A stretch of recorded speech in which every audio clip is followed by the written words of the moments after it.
Good morning, my dear students. I'm Saundra Pandian, your English teacher. Today, I'm going to continuing the grammar part transformation, that is a simple, compound, and complex. In my last video, we have seen about the introduction of transformation. I think you are all very clear in my introduction. Today, I'm going to teach every part. Already I told you it has many parts, many types. In my last video I have taught first part, first type only, that is because of anaconda due to opening 2. Today I am going to teach you the second part, that is the second type. So everything is like a mathematics formula, but you have to memory as a mathematic formula. You should not take as a mathematic formula. You have to memory as a mathematic formula, and then you should use in your practical knowledge according to the meaning you have to use in the sentence. Okay, this is a language, English is not a mathematics, it's a language for communication. So we are learning many things in our school life. So likewise this is also we are learning something. It is used for spoken and writing, speaking and writing. So okay, let's start the part. Type 2. Type 2, the table formation: on plus verb plus ing. Whatever the sentence having ing form, that is a simple sentence. Keep it in your mind. Whatever the sentence, the beginning it's having ing form, that is a gerund form, that is a simple sentence. So and then the same conjunction in compound and at once, and immediately also, and then complex conjunction as soon as, when. So what is the difference between as soon as, when? As soon as is a sudden action, when is a normal action. Okay. First example: when the baby heard the mother's voice, it stopped crying. நல்லா நம்ம புரிஞ்சுக்கணும், நல்லா படித்து பார்த்துக்கணும். So meaning தரவாக நம்ம புரிஞ்சுக்கணும். புரிஞ்சுட்டு இதை ஐடென்டிஃபை பண்ணணும். இது சிம்பிள் சென்டென்ஸாக, காம்பவுண்டாக, காம்ப்ளெக்ஸாக அப்படின்றது அண்டர்ஸ்டாண்ட் பண்ணிக்கணும். மோஸ்ட்லி WH ஃபார்மேஷன் எல்லாமே ரிலேட்டிவ் ப்ரொனவுன் எல்லாமே காம்ப்ளெக்ஸ் கன்ஜெக்ஷன் தான் சேரும். வென், வை, வாட், விச் இப்படி இருந்தாலே அது எல்லாமே ஆல்மோஸ்ட்டு காம்ப்ளெக்ஸ் கன்ஜெக்ஷன் தான். அதை நீங்கள் புரிஞ்சுக்கணும். இதுக்கு முன்னாடி படிச்சிருப்பீங்க, அந்த கலெக்ஷன் ஆஃப் நாலேஜ் உங்களுக்கு ரெஃப்ளெக்ட் ஆகணும் இதை படிக்கும்போது. ஸோ இப்போ நம்ம when the baby heard the mother's voice, it stopped crying அப்படின்ட்டுருக்கு. அப்போ நம்ம இங்கே புரிஞ்சுக்க வேண்டியது 2 main classes are there. The baby heard the mother's voice. Okay, அடுத்து it stopped crying. 2 main classes அங்கே இருக்குது. அடுத்து பக்கத்தில் சப்பார்டினேட்டிங் கிளாஸ் கன்ஜெக்ஷன் இருக்குது. ஸோ அந்த சப்பார்டினேட்டிங் கன்ஜெக்ஷன் when அப்படின்னு நீங்கள் எடுத்துக்கணும் கரெக்டாக. ஸோ கரெக்டாக நம்ம எஸ்விஓ பிரித்து பார்த்தோம்னா சப்ஜெக்ட் வேர்ப் ஆப்ஜெக்ட்னு பிரித்து பார்த்துட்டு எது இடையில கனெக்ட் ஆகிருக்கு, ஏதாவது ஒரு கன்ஜெக்ஷன் இடையில கனெக்ட் ஆகிருக்கா, இல்லை பிகினிங்கில் இருக்கா, இல்லை ஐஎன்ஜி ஃபார்மில் இருக்கா, அதை தான் நம்ம பார்க்கணும் ஃபஸ்ட்டு. ஸோ அதை பார்த்துட்டாலே இது சிம்பிள், இது காம்பவுண்ட் அண்ட் காம்ப்ளெக்ஸ்ன்னு நம்ம அழகாக கண்டுபிடிச்சிடலாம். ஸோ இந்த ஒரு கன்ஃபியூஷன் நமக்கு வராது. பாயிண்ட் 1, 2 மெயின் கிளாஸ் இருக்கா, இல்லை ஒரு மெயின் கிளாஸ் இருக்கான்னு நம்ம ஐடென்டிஃபை பண்ணுறோம். அப்புறம் 2 மெயின் கிளாஸ் இருந்ததுன்னா கன்ஜெக்ஷன் மிடில் இருக்கா, இல்லை பிகினிங்கில் இருக்கா அப்படின்றத நம்ம பார்க்குறோம். ஸோ அதை பார்த்து நம்ம கரெக்டாக ஐடென்டிஃபை பண்ணிக்கிறோம். இது காம்பவுண்ட் சென்டென்ஸ், இது காம்ப்ளெக்ஸ் சென்டென்ஸ், இது சிம்பிள் சென்டென்ஸ் அப்படின்னு சொல்லிட்டு. ஸோ இங்கே கொடுத்துருக்கிறது பார்த்தோம்னா when the baby heard the mother's voice, it stopped crying அப்படின்னு கொடுத்துருக்கு. ஸோ when அதை பார்த்தோன்னே நீங்கள் பார்க்குறீங்க இது காம்ப்ளெக்ஸ் கன்ஜெக்ஷன் அப்படின்னு, காம்ப்ளெக்ஸ்ன்னு தெரியணும் உங்களுக்கு. ஸோ இந்த சென்டென்ஸை அவங்க கொஸ்டினில் கன்வெர்ட் பண்ண சொல்லியிருப்பாங்க. சேஞ்ச் இன் டு சிம்பிள் அப்படின்னு உங்களுக்கு கொடுத்துருப்பாங்க. அப்போ சிம்பிள் சென்டென்ஸ்னால் 2 சென்டென்ஸை ஷோ பண்ணால் அது சிம்பிள் சென்டென்ஸ் கிடையாதுன்னு உங்களுக்கு தெளிவாக தெரியணும் நம்மளுக்கு. இப்போ ஒரு சிம்பிள் சென்டென்ஸ் அப்படின்னா ஒரே ஒரு இப்போ ட்ரெயினுக்கு எப்படி ஒரு என்ஜின் இருக்குது, மற்றதெல்லாம் பாக்ஸாக இருக்கும். ஸோ அப்போ ஒரு சிம்பிள் சென்டென்ஸ் அப்படின்னா ஒரு என்ஜினை வச்சு மூவ் பண்ணி போடுறது தான். மற்றதெல்லாம் வேர்ட்ஸாக இருக்கும், பட் அதெல்லாம் ப்ரேஸ்ன்னு சொல்லிடுவாங்க. ப்ரேஸ் அந்த மாதிரி ஒரு ட்ரெயினில் ஒரு என்ஜின் மட்டும்தான், ஒரு என்ஜின் தான் இருக்கணும். ஸோ அப்படி இருந்தால் அதுதான் ஒரு ட்ரெயின் அப்படின்னு பேர். ஸோ அதை கேரி பண்ணிட்டு போயிட்டே இருக்குது மற்றதெல்லாம். அந்த மாதிரி தான் சிம்பிள் சென்டென்ஸ் இருக்கும். இப்போ இப்போ இப்போ இப்போ பார்க்குறோம் எப்படி இதை சிம்பிளாக மாற்றுறது அப்படின்னா பார்க்கணும். நீங்கள் பார்த்துட்டு ஃபஸ்ட்டு வேர்பை தான் நம்ம இப்போ ரவுண்ட் பண்ணணும் கரெக்டாக. இப்போ ஹேர்டு அப்படின்ற வேர்ப் இருக்குது. இப்போ ஹேர்டுக்கு ப்ரெசன்ட் ஃபார்ம் என்ன அப்படின்னு பார்க்கணும். இப்போ ஹேர்டுக்கு ப்ரெசன்ட் ஃபார்ம் ஹேர் அப்படின்னா ஹேர்னு அர்த்தம். ஸோ ஹேர் எடுத்துகிட்டு அப்படியே ஒரு ஐஎன்ஜி பண்ணிடலாம். சார் ஓஎன் யூஸ் பண்ணணுமா? யூஸ் பண்ணாலும் தப்பில்லை, பண்ணாட்டாலும் தப்பில்லை. ஆனால் main verb should be in gerund form or ING form. That is a main theme. அதை புரிஞ்சுக்கணும் நீங்கள். ஸோ அதுக்கப்புறம் தான் ஹியரிங் த மதர்ஸ் வாய்ஸ் அப்படின்னு போட்டாலும் சரி, on hearing the mother's voice அப்படின்னு சொன்னாலும் சரி. ஆன் அப்படின்றது அந்த டைமை குறிக்கிறது, அவ்வளோதான். ஸோ அந்த நேரத்தில் அப்படின்னு சொல்கிறோம்ல, அந்த மாதிரி வர்றதுக்கு தான் ஓஎன் யூஸ் பண்ணுறோம். So on hearing the mother's voice அப்படின்னு நீங்கள் அழகாக எழுதுறீங்க. அப்போ இங்கே இருக்கிற சப்ஜெக்டை அடுத்த சப்ஜெக்டில் பார்த்தோம்னா நம்ம இதிலே பார்த்தோம்னா அடுத்து ரிலேட்டிவ் ப்ரொனவுன் யூஸ் பண்ணியிருக்காங்க. இட் ஸ்டாப் க்ரையிங் அப்படின்னு கொடுத்துருக்காங்களா. ஸோ இப்போ நம்ம சிம்பிள் சென்டென்ஸ்க்கு வரும்போது இந்த சப்ஜெக்டை இங்கே மெயினாக கொண்டு வந்துடுறோம், அவ்வளோதான். ஒரு மெயினான சப்ஜெக்ட் ப்ளஸ் வேர்பை வச்சு மூவ் ஆகக்கூடியது தான் இது. ஸோ இப்போ நல்லா நீங்கள் புரிஞ்சுக்கணும். ஒரு சென்டென்ஸில் சிம்பிள் சென்டென்ஸை மாற்றணும் அப்படின்னா ஃபஸ்ட்டு சென்டென்ஸில் இருக்கக்கூடிய வேர்பை சர்ச் பண்ணி அதை ப்ரெசன்ட் பர்ஃபெக்ட்லேயோ ஜெரண்ட் ஃபார்ம்லேயோ மாற்றிடணும். ஸோ மாற்றின பிறகு அது ஒரு ஒர்க்கு தான் நீங்கள் பண்ணுறது, அவ்வளோதான்.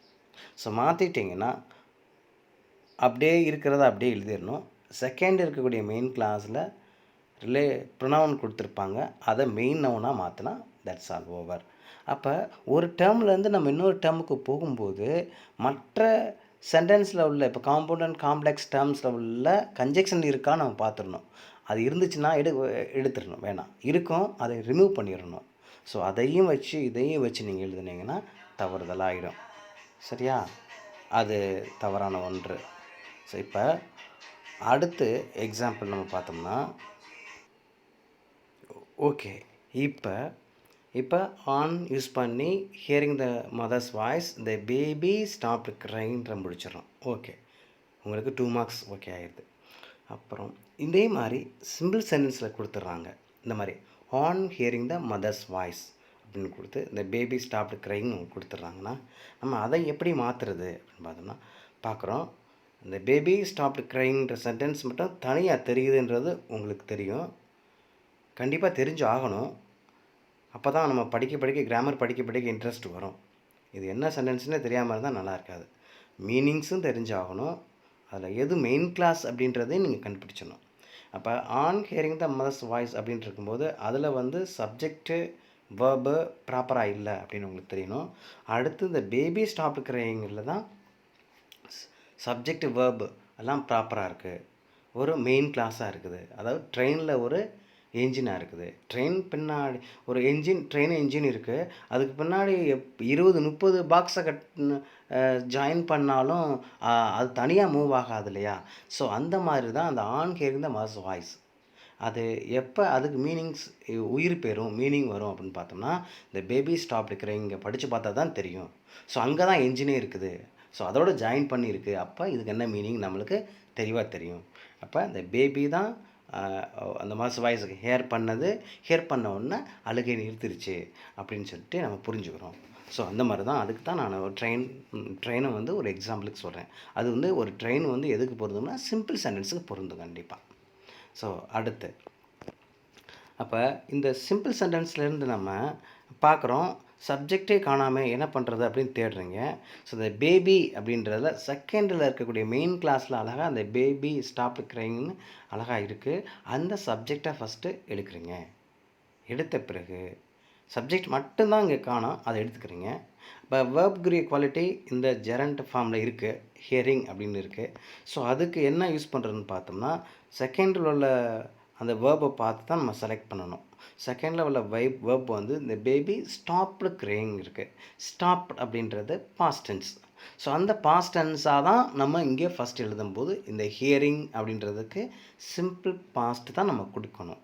ஸோ கொடுத்துட்டோமா, the baby heard the mother's voice. Object அப்படி இருக்குதா, ஸோ அப்படியே எடுத்து எழுதுகிறோம். ஓகே, ஒரு சென்டென்ஸ் நம்ம முழுமையாக கிடச்சிருச்சு. இப்போ ஒரு சிம்பிள் சென்டென்ஸ்லேருந்து அதர் சென்டென்ஸுக்கு நம்ம மாற்றும் போது அந்த ப்ரேஸை கிளாஸாக மாற்றுறது தான் உங்களோட வேலை.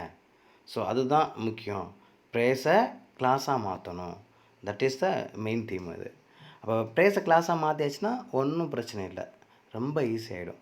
ஸோ அதுக்கப்புறம் இன்னொரு கிளாஸ் ஆல்ரெடி இருக்கிறதுனால இடையில என்ன ஜாயின் பண்ணணும், ரெண்டு சென்டென்ஸையும் ஒரு கன்ஜெக்ஷன் யூஸ் பண்ணால் போதும். The baby heard the mother's voice and it stopped crying அப்படின்னா போதும், வேறு ஒன்றும் தேவையில்லை, அவ்வளோதான். ஸோ அடுத்து on seeing the police the thief ran away அப்படின்ட்டுருக்கு. On seeing the police the thief ran away அப்படின்னு கொடுத்துருக்காங்க. ஸோ இதை பார்த்தோன்னே நீங்கள் சிம்பிள் சென்டென்ஸ்னு அழகாக ஐடென்டிஃபை பண்ணணும். இதை வந்து ஒரு ஒரு ப்ரேஸை மெயின் கிளாஸாக மாற்றுறீங்க. ஸோ மாற்றுறதுக்கு என்ன பண்ணணும், அங்கே செகண்ட்லேருந்து சப்ஜெக்ட் எடுத்துறீங்க. த தீஃப் அப்படின்றத கொண்டு வரீங்க அழகாக. சாத போலீஸ் அப்படின்றது எப்படி மாற்றணும், ரேன் அப்படின்றது கரெக்டாக நம்மளுக்கு வந்து ஒரு பாஸ்டன்ஸாகவே இருக்குது. அப்போ சிக்கு பாஸ்டன்ஸ் என்ன, அப்போ சா அப்படின்னு எடுத்துறீங்க. அப்போ ஆப்ஜெக்ட் அதிலே இருக்குது, ஒரு பிரச்சனை இல்லை நம்மளுக்கு. ஸோ அப்படி இருக்கும்போது நீங்கள் ஒரு கிளாஸே உங்களுக்கு கிடச்சிருச்சு, ஒரு ப்ராப்ளம் இல்லை உங்களுக்கு. ஸோ தீஃப் சா the police and he ரேன் away அப்படின்னு நான் யூஸ் பண்ணியிருக்கிறேன். அந்த இடத்துல சார் ஒரு தீஃப் வந்து போலீஸை பார்த்துட்டா அடுத்த செகண்டில் ஓடுவான் சார், அது அண்டுன்றது நார்மலாக கனெக்ட் பண்ணுறதுக்கு தான் அண்ட் யூஸ் பண்ணலாம். ஸோ இது ஒரு சடன் ஆக்ஷனாக இருக்குது சார், அதுக்கு என்ன பயன்படுத்துறது அப்படின்னு நீங்கள் உங்களுக்கு டவுட் வருது அப்படின்னா நீங்கள் அண்ட் இமீடியட்லி அப்படின்னு யூஸ் பண்ணிக்கலாம். அதுதான் கரெக்டான வேர்டு, அண்டும் கரெக்டான வேர்டு தான், தப்பு இல்லை. அண்ட் இமீடியட்லி அப்படின்னு யூஸ் பண்ணிக்கலாம், சரியா, அந்த வார்த்தை யூஸ் பண்ணிக்கலாம். ஸோ ஹீ ரேன் அவே அப்படின்னு போடுறீங்க. இப்போ இங்கே இருக்கிற சப்ஜெக்ட் ஃபஸ்ட்டில் வந்துருச்சுன்னா செகண்டில் இருக்கக்கூடிய இதை அப்படியே எழுதணும். அந்த தீஃப்னு ரெண்டு சப்ஜெக்டும் தீஃப்னு எழுதக்கூடாது. ஒரு இடத்துல நவுன் வந்திருந்தது அப்படின்னா அடுத்த இடத்துல அதற்குரிய ப்ரொனவுன் தான் நம்ம பயன்படுத்தணும். ஸோ ஓகேங்களா. அடுத்து இது காம்ப்ளெக்ஸாக மாற்றப்படும். நம்ம இப்போ காம்பவுண்ட்லேருந்து காம்ப்ளெக்ஸாக மாற்றும் போது ரொம்ப சிம்பிள். என்னென்னா உங்களுக்கு தனித்தனி வாக்கியங்கள் அதிலே கொடுத்துருப்பாங்க, நீங்கள் அதுக்கு ஈக்குவலண்ட்டான கன்ஜெக்ஷன்ஸ் மட்டும் பயன்படுத்தினாலே போதுமானது, மூளையை குழப்ப வேண்டாம், தேவையில்லை. அப்போ அண்ட் எடுத்துறீங்க, சென்டென்ஸை படித்து பார்க்குறீங்க, மீனிங் உங்களுக்குள்ளேயே பார்த்துக்கிறீங்க எப்படி இருக்குதுன்னு சொல்லிட்டு. இப்போ அதுக்கேற்ற மாதிரி வென் யூஸ் பண்ணணுமா, as soon as யூஸ் பண்ணால் பொருந்துமா அப்படின்றத உங்கள் மைண்டுக்குள்ளே அனலைஸ் பண்ணிக்கிறீங்க. இப்போ வென்னா எதார்த்தம் நாங்கள் போனப்போ என் நண்பனை பார்த்தேன் அப்படின்னு சொல்கிறது வென் யூஸ் பண்ணிக்கலாம். நான் பார்த்த உடனே பயந்துட்டேன் அப்படின்னு சொல்கிறதுக்கு என்ன பயன்படுத்துறது அப்படின்னு பார்த்தோம்னா, பார்த்த உடனே ஒரு சடன் ஆக்ஷன் மாதிரி தான். ஸோ அதுக்கு வந்து நீங்கள் as soon as யூஸ் பண்ணிக்கலாம். ஸோ அந்த மாதிரி ஈவெண்ட்டு தான் இதுவும். as soon as the thief saw the police he ran away அப்படின்னு அழகாக கொடுத்துருக்காங்க. ஸோ அதுதான் நீங்கள் பார்த்துக்கணும், சரியா. அடுத்த எக்ஸாம்பிள்ஸ் நம்ம பார்த்தோம்னா, we went to Ooty and at once we enjoyed the scenery அப்படின்னு கொடுத்துருக்கேன். So we went to Ooty, we enjoy the scenery அப்படின்னு பார்க்குறேன். இதில் we went to Ooty and at once middle conjunction இருக்குதுன்னு உங்களுக்கு தெரியணும். அப்போ ஃபஸ்ட் ஆஃப் ஆல் நீங்கள் வந்து subject verb object, first subject verb object அதை நீங்கள் நோட் பண்ணிட்டீங்கன்னா இடையில அன்வான்டாக என்ன வந்திருக்கு அப்படின்னு பார்த்தோன்னே ஒரு கன்ஜெக்ஷன் இருக்கும். ஸோ அந்த கன்ஜெக்ஷன் எது அப்படின்னா காம்பவுண்ட் கன்ஜெக்ஷன். அப்போ இதுக்கு ஏற்ற மாதிரி இதை காம்ப்ளெக்ஸாக மாற்ற போகிறோம் அப்படின்னா ரெண்டு மெயின் கிளாஸை அப்படியே ரீட்டைன் பண்ணிவிட்டு கன்ஜெக்ஷன் மட்டும் பிகினிங்கில் சேர்த்தா போதும். பிகினிங்னா ஃபஸ்ட்டு சென்டென்ஸ் எதுவோ அதில் தான், அதுக்கு முன்னாடி தான் சேர்க்கணும். ஸோ சென்டென்ஸை நம்ம மாற்றி எழுதினாலும் ஃபஸ்ட்டு எந்த ஆக்ஷன் நடந்ததோ அதுக்கு முன்னாடி தான் காம்ப்ளெக்ஸ் கன்ஜெக்ஷனை சேர்க்கணும், சரியா? அதை நீங்கள் நல்லா புரிஞ்சுக்கணும்.